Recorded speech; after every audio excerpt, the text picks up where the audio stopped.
बिस्मिल्लाहिर्रहमानिर्रहीम। अस्सलाम वालेकुम स्टूडेंट्स। स्टार्ट करते हैं lecture from forms of join. तो फर्स्ट फॉर्म ऑफ जॉइन है थीटा जॉइन।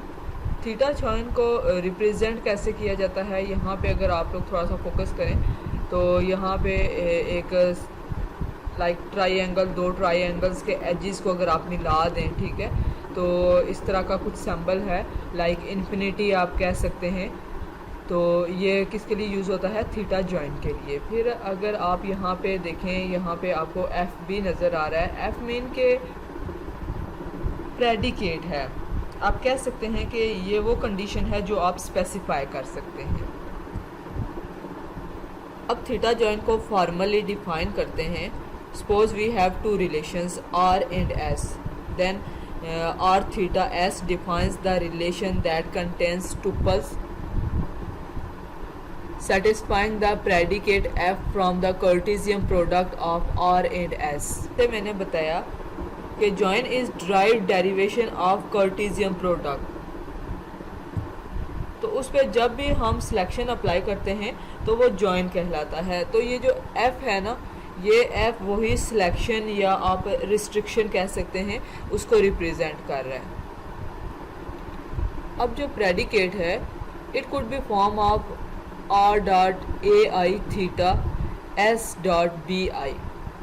अब r डॉट ए आई क्या है? और क्या है? हमारा पहला रिलेशन है। डॉट ए आई मीन वो एट्रीब्यूट जो r में मौजूद है, ठीक है। और dot S B I mean s relation में जो एट्रीब्यूट बी आई है। अब थीटा क्या है? Theta could be any comparison operators. यहाँ पे जो आपको ऑपरेटर्स नज़र आ रहे हैं, less than and equal to, greater than and equal to, not equal to, तो इनमें से कोई भी comparison operator, that is theta. हमारा जो इस तरह का रिजल्ट आएगा उसे हम क्या कहेंगे? उसे हम थीटा जॉइन कहेंगे between two relations R and S. तो इस इक्वेशन को अगर आप गौर से देखें तो जिस तरह हम लोग पीछे इक्वेशंस को बेसिक फॉर्म्स यूज़ करके राइट कर रहे थे, ऐसे ही इसको भी थीटा जॉइन को भी बेसिक फॉर्म्स यूज़ करके राइट किया गया, जिसमें कार्टेशियन प्रोडक्ट अप्लाई करने के बाद इस पर सिलेक्शन वाला प्रेडिकेट जो है वो अप्लाई किया गया है। तो यहाँ पे अगर इसको यूज़ करके आर डॉट ए आई और theta S dot B I, इसको यूज़ करके अगर इसको राइट किया जाए तो जरा हम लोग अगर प्रीवियस एग्जांपल को यूज़ करें यहाँ पे, तो इसको किस तरह से लिखा जा सकता है? R dot A I client number theta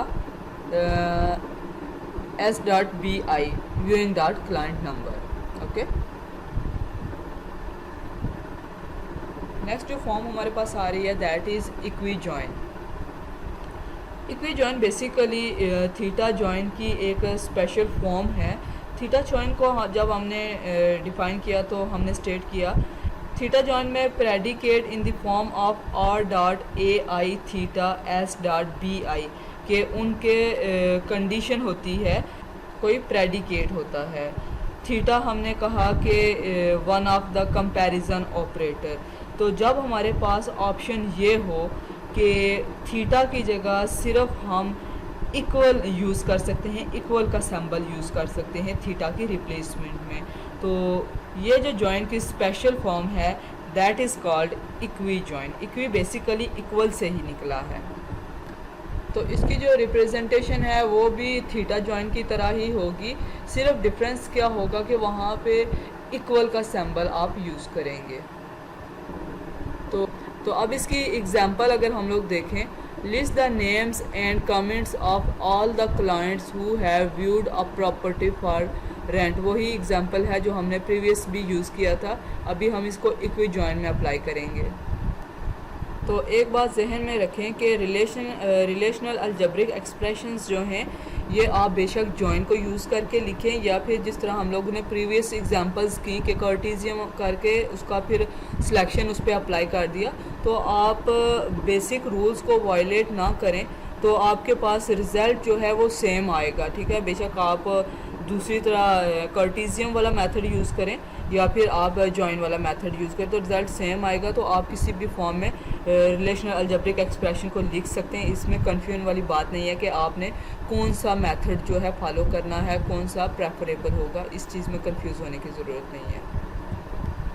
अब यहाँ पे अगर आप लोग थोड़ा सा फोकस करें और प्रीवियस एग्जाम्पल को भी थोड़ा सा रिव्यू कर लें तो ये देखिए यहाँ पे प्रोजेक्शन अप्लाई हो रहा है क्लाइंट वाले टेबल पे, रिलेशन पे। तो यहाँ से क्या क्या चीज़ें एक्सट्रैक्ट हो रही हैं, वही जो हम लोग client number, first name, last name extract कर रहे थे, वही चीज़ें हमारी यहाँ पे आ रही हैं। उसके बाद हमने जॉइन का सिंबल यूज़ किया और फिर हम जॉइन को किस तरह से लिखते हैं, client dot client number, okay. उसके बाद देखें इक्वल का सिंबल यूज़ हुआ इक्वी जॉइन और व्यूइंग डॉट क्लाइंट नंबर। पीछे हम लोगों ने बात की थी कि r.ai और थीटा s.bi, तो ये वही जो आपकी रिप्रेजेंटेशन है जो जॉइन को रिप्रेजेंट कर रही है, ठीक है। फिर आप राइट साइड देखें तो यहाँ पे भी व्यूइंग पे प्रोजेक्शन अप्लाई हुआ और प्रोजेक्शन अप्लाई होके कौन सा डाटा एक्सट्रैक्ट हो रहा है जो हम लोग प्रीवियस एग्जांपल्स में भी एक्सट्रैक्ट कर रहे थे, क्लाइंट नंबर, प्रॉपर्टी नंबर और कमेंट। अब दूसरी क्या फॉर्म हो सकती है, हम लोगों ने पीछे डिकम्पोजिशन भी की थी ना, तो वही डिकम्पोजिशन वाला रूल जो है वो इस एग्जांपल पे अप्लाई किया जा रहा है कि वहाँ पे हम लोगों ने लेफ़्ट एंड राइट जॉइन कर दिया था कि लेफ़्ट जॉइन को हम क्या कह रहे थे कि टेम्प क्लाइंट और राइट जॉइन को हम कह रहे थे टेम्प व्यूइंग। तो वही चीज़ अप्लाई की गई है कि लेफ़्ट साइड पे हम लोग इस पूरे क्लाइंट वाले रिलेशन को किस के थ्रू रिप्रेजेंट कर रहे हैं, टेम्प क्लाइंट के थ्रू। फिर वही हमने प्रोजेक्शन थीटा जॉइन वाला अप्लाई किया, temp client dot client number equal to temp viewing dot client number. और फिर यहाँ पे हमने राइट साइड पे व्यूइंग रिलेशन की जगह टेम्प व्यूइंग जो हमने राइट साइड वहाँ पे इसको इस तरह से असाइन किया हुआ है, तो टेम्प व्यूइंग जो है यहाँ पे हम शो करवा रहे हैं, ठीक है। नेक्स्ट जो हमारे पास जॉइन की फॉर्म आ रही है that is natural join. Natural join same like join है। इसमें आप देख सकते हैं कि यहाँ अगर इसकी रिप्रेजेंटेशन देखें तो उसी तरह से वही सिंबल, जॉइन वाला सिंबल यूज़ किया जा रहा है। और हमारे पास दो रिलेशंस हैं आर एंड एस, और इसमें हमारे पास प्रेडिकेट या आप कह सकते हैं कंडीशन ऑफ जॉइन नहीं है। इसे हम डिफ़ाइन कैसे कर सकते हैं, डिफ़ाइन हम इसे कुछ इस तरह से करते हैं, it's an equi join of the two relations R and S overall common attributes X. अच्छा, इसमें ऑटोमेटिकली कॉमन एट्रीब्यूट्स पे खुद से ही ये उनकी इक्वालिटी पे जॉइन ले लेता है कि उन दोनों की वैल्यूज़ जहाँ जहाँ इक्वल होंगी वो आपका नेचुरल जॉइन होगा। इसकी ख़ास बात यह है कि इसका जो रिज़ल्ट आता है उसमें जो नंबर ऑफ़ एट्रीब्यूट आते हैं ना, वो जितने कॉमन एट्रीब्यूट्स होते हैं उसमें से आप क्या करते हैं, एलिमिनेट करते हैं। जिस तरह यहाँ पे देखें, one occurrence of each common attribute is eliminated from the result, कि अगर आपका कॉमन एट्रीब्यूट एक है तो आप रिज़ल्ट में से रिज़ल्ट क्या होगा, -1। अगर आपके कॉमन एट्रीब्यूट 2 हैं तो रिज़ल्ट में क्या होगा, -2। अगर कॉमन एट्रीब्यूट 3 है तो रिज़ल्ट में क्या होगा, -3। फिर यहाँ पे जो दूसरी बात की जा रही है कि natural join operator performs an equi join over all the attribute in two relations that have same name. Common attribute से मुराद ये है कि वो एट्रीब्यूट जिनके सेम नेम होंगे।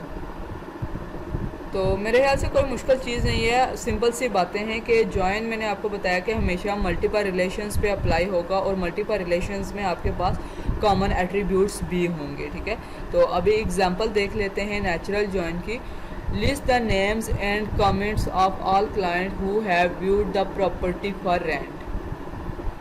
तो आप देखें कि हम एक ही सिनेरियो को डिफरेंट जॉइंस पे अप्लाई कर रहे हैं और हम ये चीज़ प्रूव करने की कोशिश कर रहे हैं कि रिलेशनल अलजेब्रिक एक्सप्रेशन जो है डिफरेंट सेम सिचुएशन को आप डिफरेंट सिनेरियोज़ पे अप्लाई कर सकते हैं, ठीक है।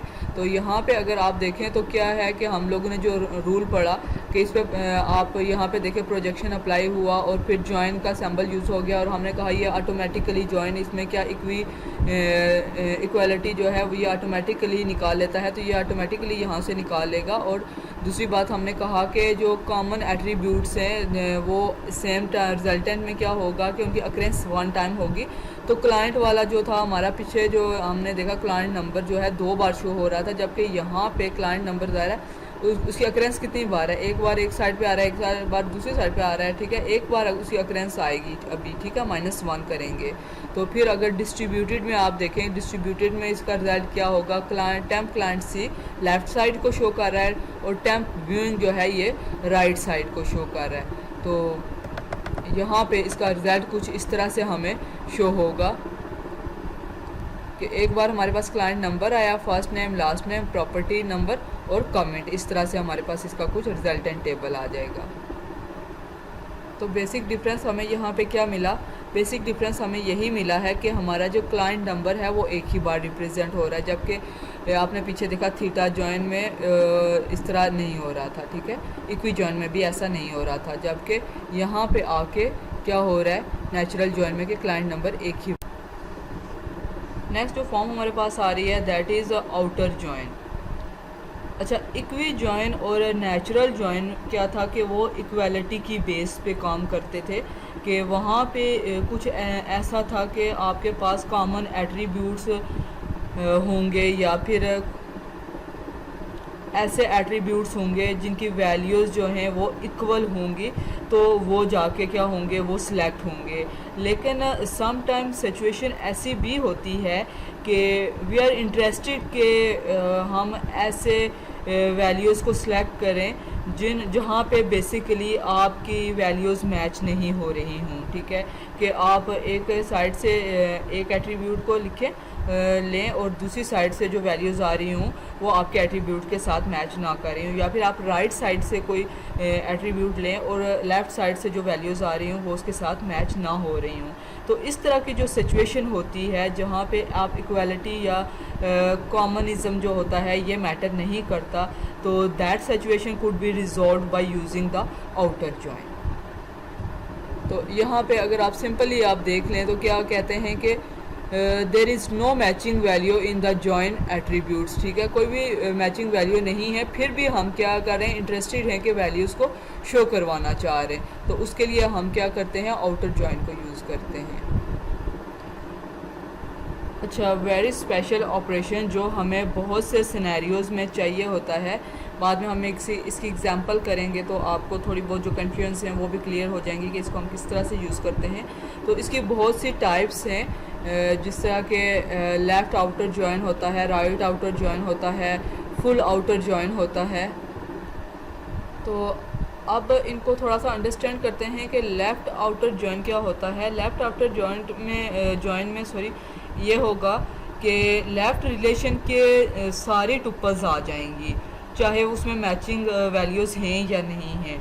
अब लेफ़्ट रिलेशन कैसे समझ आएगा कि कीप इन माइंड जब भी हम जॉइन की बात करते हैं तो 2 रिलेशंस तो होंगे ही होंगे। तो हमारे पास यहाँ पे आर एंड एस हम कह रहे हैं कि हमारे पास 2 रिलेशंस है। तो अगर मेरे पॉइंट ऑफ व्यू से देखें तो आर मेरा लेफ़्ट बन रहा है, ठीक है, तो लेफ़्ट रिलेशन की सारी वैल्यूज़ आ जाएंगी। तो मेरे पास आर रिलेशन की सारी वैल्यूज़ आ जाएंगी, सारे एट्रीब्यूट्स आ जाएंगे, बेशक उसमें कॉमन वैल्यूज़ हैं या नहीं हैं, ठीक है।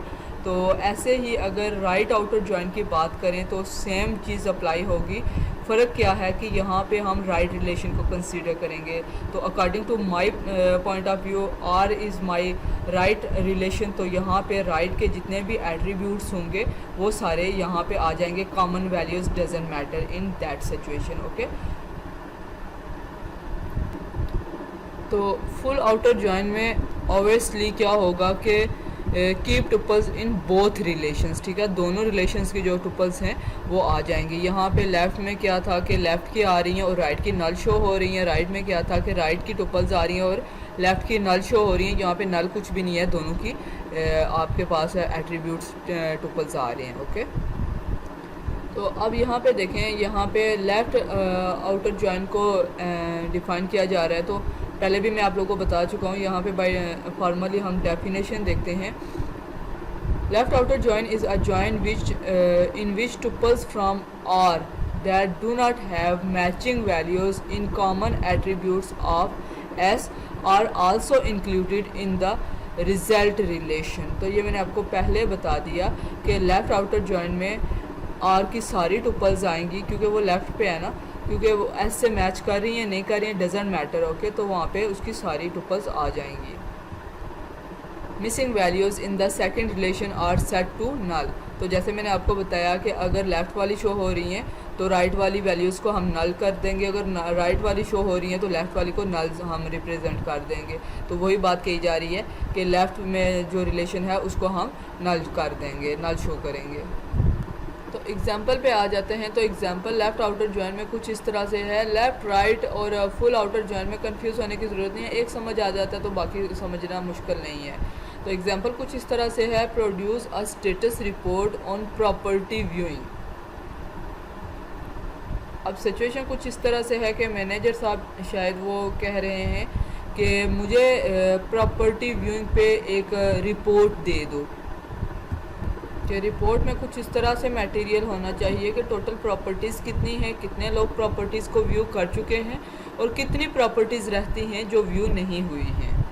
तो यहाँ पे अगर हम देखें तो हमारे पास वो ये ड्रीम होम के स्टडी से एग्जांपल आ रही है। तो यहाँ पे मैं आपको एक बार फिर रिव्यू करवा दूँ कि ड्रीम होम केस स्टडी को जब तक आप लोग अच्छे से अंडरस्टैंड नहीं करेंगे कि वो क्या है, उसमें कौन से टेबल जो है क्या रोल प्ले कर रहा है, किस तरह एक दूसरे से आपस में लिंक कर रहे हैं, तो हम कौन कौन से सिचुएशन में क्लाइंट के कौन से एट्रीब्यूट्स लेके आ रहे हैं, व्यूइंग के कौन से एट्रीब्यूट्स लेके आ रहे हैं, जब तक ये बातें आप लोगों को क्लियर नहीं होंगी, आपको ये जितने भी मैं लेक्चर अभी हम केस स्टडी से रिलेटेड कर रहे हैं, आज का लेक्चर था, कल का लेक्चर था, तो ये चीज़ें आपको मेरी बातें बिल्कुल भी समझ नहीं आएंगी कि मैं क्या बात कर रहा हूँ, प्रोजेक्शन क्या है, कंडीशन कहाँ अप्लाई कर रहे हैं, व्यूइंग को क्यों यूज़ कर रहे हैं, जब तक आप लोग केस होम स्टडी को सही से अच्छे से अंडरस्टैंड नहीं करेंगे कि वो वर्किंग किस तरह से कर रहे हैं। तो पहले उसको भी अच्छे से अंडरस्टैंड करें, फिर लेक्चर सुनें।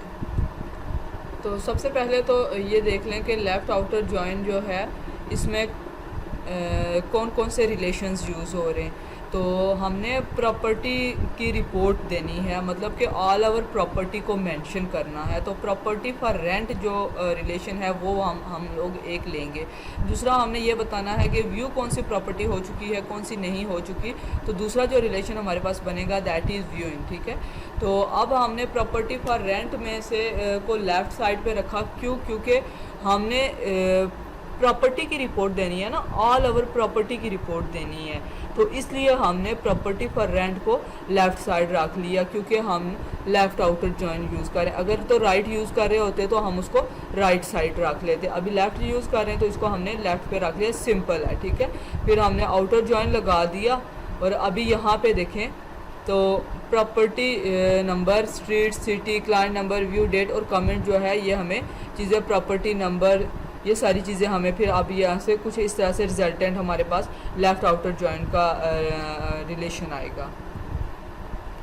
नेक्स्ट जो हमारे पास जॉइन की फॉर्म आ रही है that is semi join. Semi join भी एक स्पेशल टाइप है और इसकी रिप्रेजेंटेशन अगर आप देखें कुछ इस तरह से, आप अपनी स्क्रीन पे देख लें तो ये भी है कि आप जब नेट पे ब्राउजिंग करें तो आपको ये रिलेशनल एक्सप्रेशन जो हैं कुछ थोड़ी बहुत वेरिएशंस में मिल सकते हैं कि सिंबल्स इनके डिफरेंट हो सकते हैं, लेकिन आपके बेसिक कंसेप्ट जो हैं वो क्लियर होने चाहिए, बेसिक रूल्स चेंज नहीं होंगे। रिप्रेजेंटेशन हल्की फुल्की वेरिएशन में आ सकती है लेकिन रूल्स में कोई वेरिएशन नहीं है, ठीक है। तो इसमें भी सेमी जॉइन में भी क्या है कि हम प्रोजेक्शन अप्लाई करते हैं, सॉरी प्रेडिकेट्स अप्लाई करते हैं एफ़ के थ्रू। यहाँ पे आप देखें कि एफ़ के थ्रू प्रेडिकेट अप्लाई हुआ है और फिर हम इसको बाय डेफिनेशन देखते हैं कि by definition a relation that contains the tuples of R that predicate in the join of R with S satisfying the predicate F.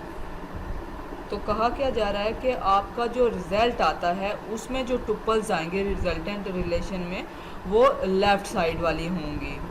तो यहाँ पे इस एग्जांपल में लेफ़्ट साइड में क्या चीज़ है, और तो आर की टुपल्स आएंगे रिजल्टेंट रिलेशन में।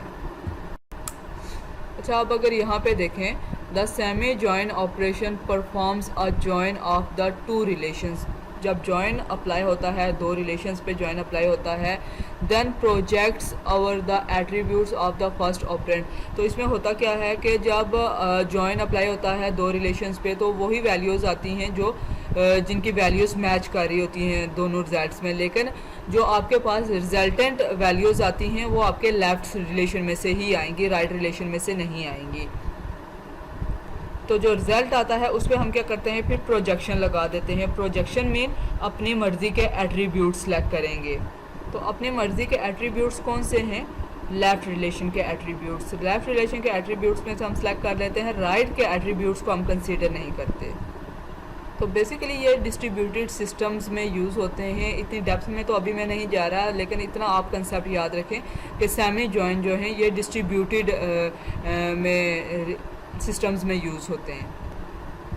तो यहाँ पे इसकी रिप्रेजेंटेशन कुछ इस तरह से है। अगर आप इसका रिलेशनल अलजेब्रिक एक्सप्रेशन लिखें कि यहाँ पे सेमी जॉइन जो है ये यहाँ पे आप देखें कि प्रोजेक्शन अप्लाई करने के बाद दोनों क्या आ रहे हैं, इक्विवेलेंट हैं। तो इस तरह से इसको रिप्रेजेंट किया जा सकता है। तो अभी एग्जांपल देखते हैं। इसकी एग्जांपल में ये बात कही जा रही है कि list complete detail of all the staff who work at the branch in Glasgow. तो क्यूरी पे अगर थोड़ा सा गौर करें तो क्यूरी कुछ इस तरह से है कि हमें स्टाफ की डिटेल चाहिए, ठीक है।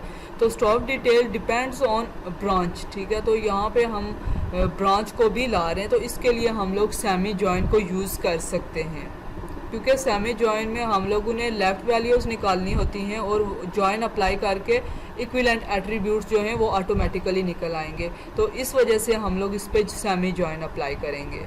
तो अगर यहाँ पे अगर देखें हम, तो स्टाफ को हमने लेफ़्ट साइड रखा because we need all over the values of staff, तो इस वजह से हमने इसको लेफ़्ट साइड पे रख लिया। फिर यहाँ पे प्रेडिकेट पे गौर करें तो प्रेडिकेट में भी क्या हो रहा है कि इक्विवेलेंट यूज़ हो रहा है। यहाँ पे देखिए कॉमन वैल्यूज़ की बेस पे ये चीज़ अप्लाई हो रही है।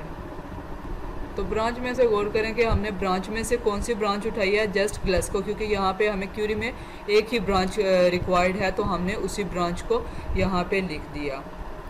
होप आपको ये सारे कंसेप्ट क्लियर होंगे। That's the end of your lecture. Stay blessed. अल्लाह हाफिज़।